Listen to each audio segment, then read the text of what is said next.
gotta keep reading. I can't stop now. Out of my mind. Chapter 31.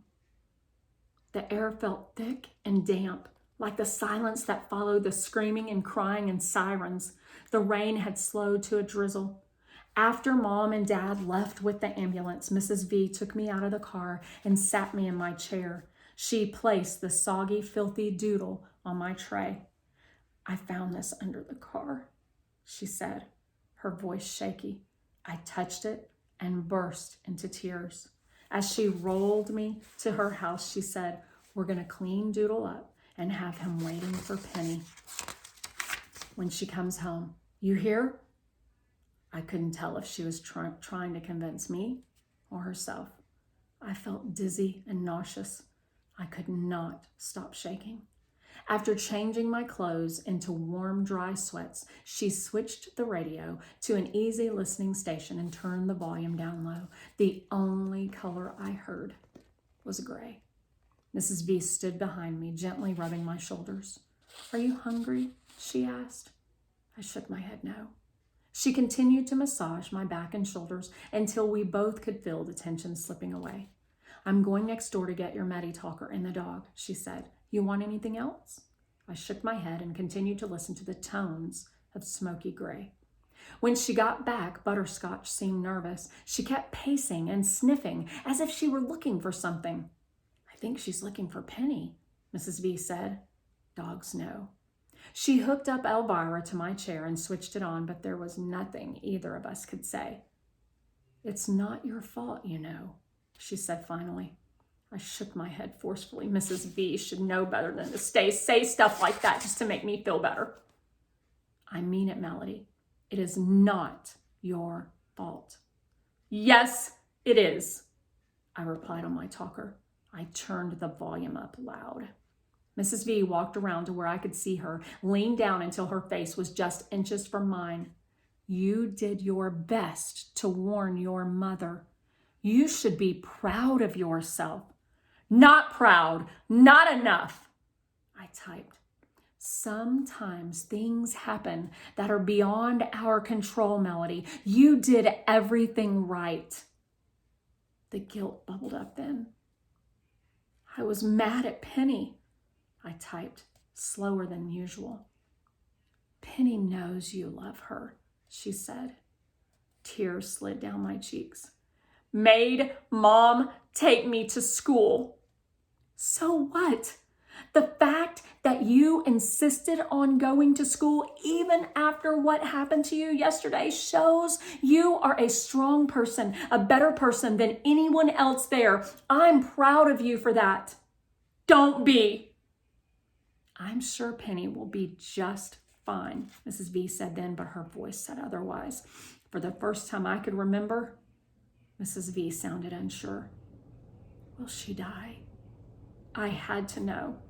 She was alive and breathing when the ambulance took her, so I'm going to believe that's still the case. Toddlers are very resilient, you know. I had to know something else.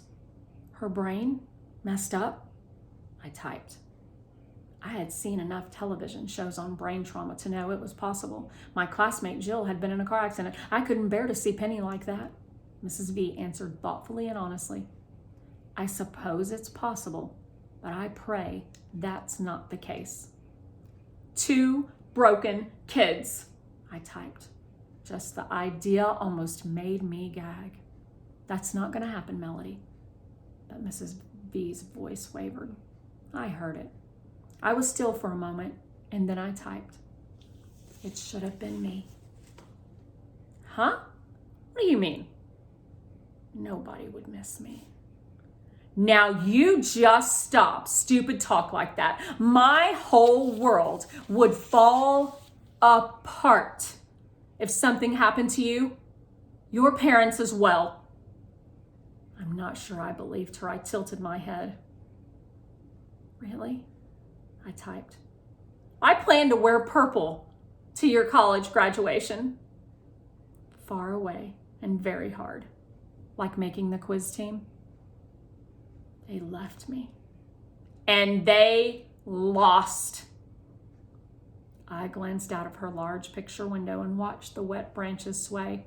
How could I say it? I looked back at my talker and typed very slowly.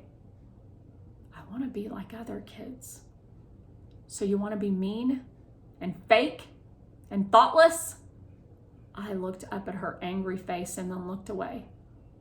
No, normal. Normal sucks, she roared. People love you because you're Melody, not because of what you can or cannot do. Give us a little credit. I want it to be yesterday, I typed. Yesterday, your heart was broken because they left you behind, remember? Rather have that than this. I know. Oh, Melody, I know. I'm scared. Me too. The silent room echoed our thoughts. I had a goldfish. He jumped out of his bowl, I typed then. I remember your mom telling me about that. I tried to save him. Couldn't. The phone rang then, startling both of us. I jerked in my chair. Mrs. V picked it up. Yes, she said. I strained to listen. Oh no, she said. My heart dropped beneath my chair. She listened for a long time. Oh yes, she said finally. And then she burst into tears and hung up. Is Penny dead? I typed. The world was spinning. Mrs. V wiped her eyes, looked at me, and took a deep breath. She has some internal injuries, a badly broken leg, but she survived the surgery. She's gonna live! And then she cried once more. Normal doesn't suck at all.